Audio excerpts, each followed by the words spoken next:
তো guys welcome to my mini blog.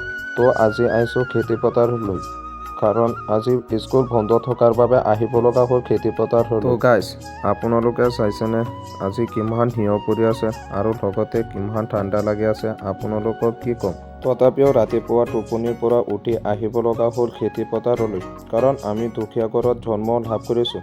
আমাৰ খেতি পথাৰত কাম কৰাৰ লগতে পঢ়া শুনা অলপ কৰিব লাগিব ন, কাৰণ আমাৰ দুখীয়া ল'ৰাবোৰৰ বহুতো সপোন আছে, সেইবিলাক পূৰণ কৰিবলৈ হ'লে অলপ কষ্ট কৰিবই লাগিব। তো গাইজ আপোনালোকে চাইছেনে আজি প্ৰাকৃতিক দৃশ্যটো কিমান ধুনীয়া লাগিছে। মোৰ আজি মনটো বহুত ভাল লাগিছে দেই। তো আপোনালোকক কেনেকুৱা লাগিছে কমেণ্ট বক্সত ক'ব দেই। তো গাইজ আপোনালোকে কেতিয়াবা ৰাতিপুৱা উঠি খেতি পথাৰলৈ আহিছেনে? যদি আহিছে কাৰ লগত আহিছে কমেণ্ট বক্সত ক'ব দেই। তো গাইজ মই ফাইনেলি খেতি পথাৰলৈ আহি পাই গ'লোঁ। তো গাইজ বোকাত মোৰ ভৰিটো দিয়াৰ লগে লগে বহুত ঠাণ্ডা লাগিছে দেই, লাগি আছে মোৰ ভৰিটো বৰফ হৈ গ'ল নেকি। তথাপিও আহিছোঁ যদি ঠাণ্ডা লাগিলেও কামটো কৰিবই লাগিব ন।